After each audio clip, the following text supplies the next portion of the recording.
What colour is white? That may seem like a silly question. It's white, of course. But inside of any white light lies an entire universe of colours, as white light is really a mixture of all shades of the spectrum: red, orange, yellow, green, blue, indigo, and violet. But what if we could listen to light? What would colours sound like?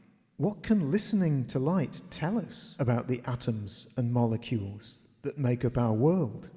To answer those questions, I'll need help from the most colourful man in the world, Mr. Roy G. Biv. So tell us, Roy, what does light sound like? Hey, that's a pretty good question. You see, the idea of listening to light might not be as crazy as it sounds, because although they're very different, light and sound are both waves. Well, not those kind of waves exactly. Light is made of electromagnetic waves, whereas sound is made of, well, sound waves. And these are fundamentally different.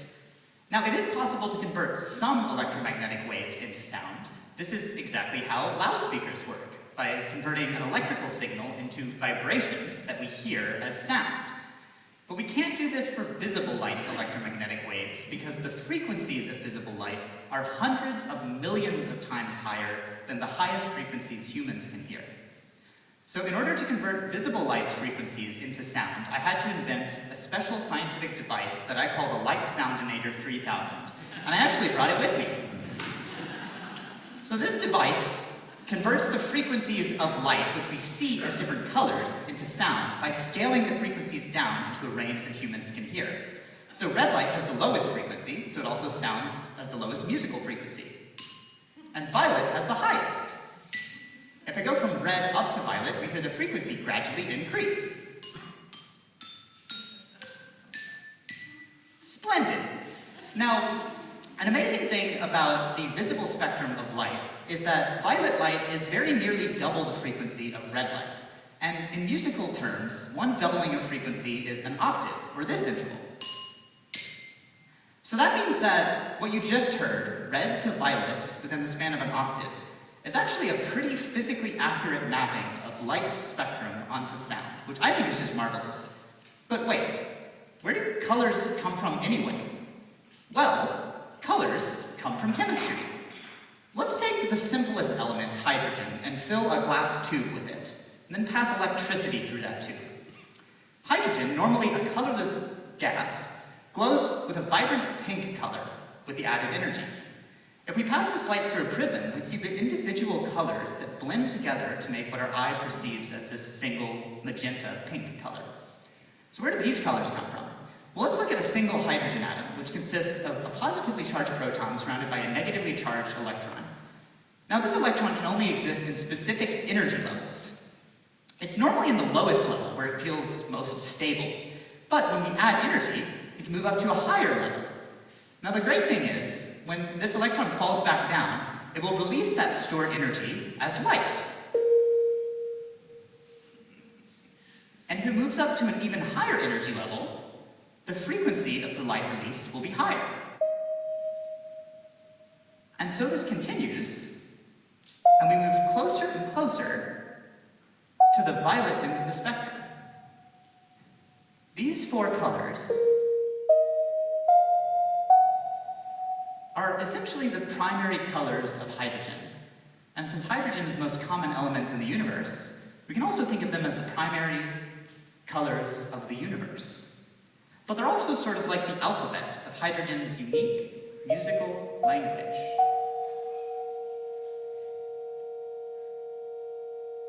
Let's listen to a few more elements. Helium has 2 electrons, so it produces even more electron transitions and even more colors. Let's take a listen.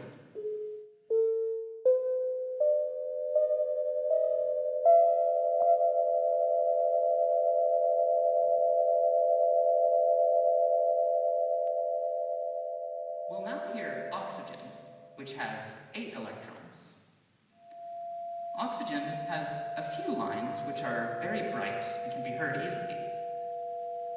but it also has hundreds of much dimmer lines, which create a much richer sonic texture.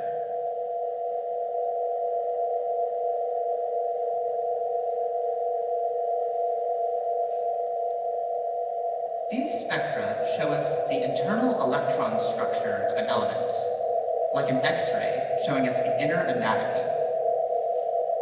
But they also tell us about the element's personalities, so to speak, how they bond with other elements, how they absorb and release energy, as well as their wildest hopes and dreams and their deepest, brightest secrets. There are 118 elements, well, that we know of, but just a handful of them form the basic building blocks of the molecules necessary for life. These are hydrogen, with whom we're already acquainted, oxygen,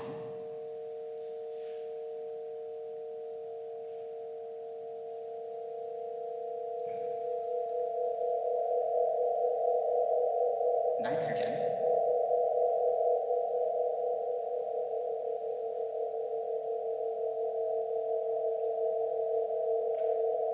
phosphorus,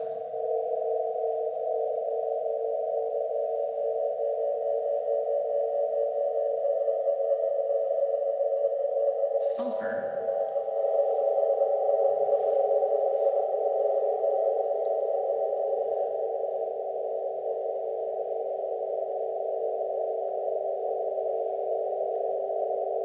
and most importantly, carbon.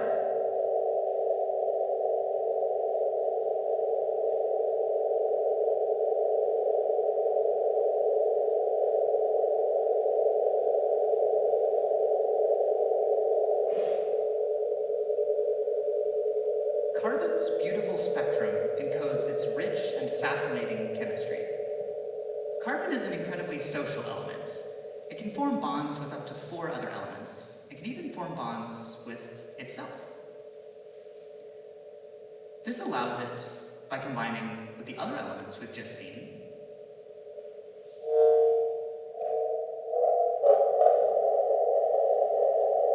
to transform into the incredibly large variety of amazingly complex molecules necessary for life.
How closely can we listen to the world around us?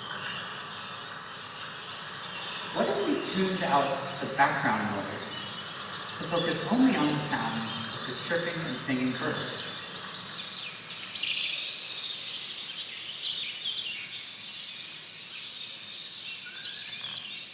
Or we might even focus our attention on just a few nests.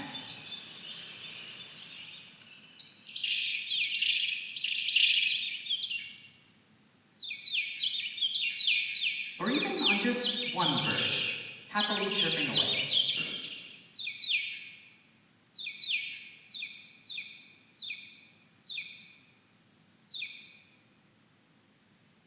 And if we tune our ears to just the right frequency, we might even be able to hear the hydrogen atoms inside of the bird singing together in harmony.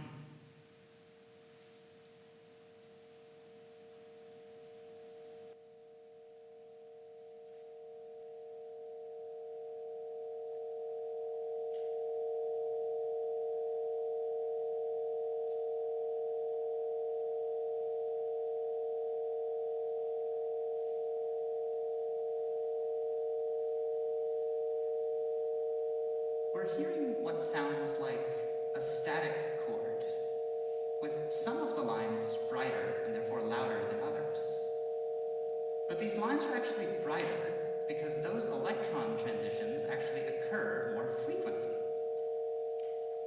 But in order to hear this, we need to slow down time so that we can hear the individual pulses of light released from each electron transition, revealing the rich rhythmic tapestry beneath this seemingly static sound.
Here at this atomic scale, with time slowed down, we've achieved the closest possible encounter with a single hydrogen atom.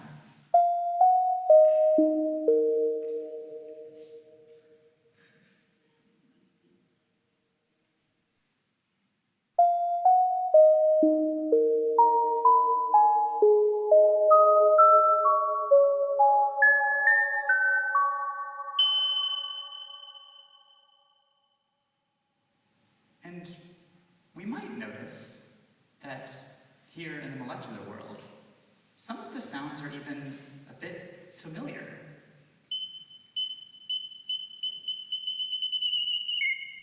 Oh, hi, hydrogen. I didn't see you there. Oh, where are my manners? My name's Roy, and, well, you don't know me, but I know you. I'm a big fan, actually. Oh my gosh, really? Can you show us? Amazing! You all are in luck, because Hydrogen wants to introduce us to some of his chemical friends. Like, I think I see oxygen over there. Hi, Oxygen! And what's that? I think I can hear the chorus of copper crickets conducting an ensemble of electrons.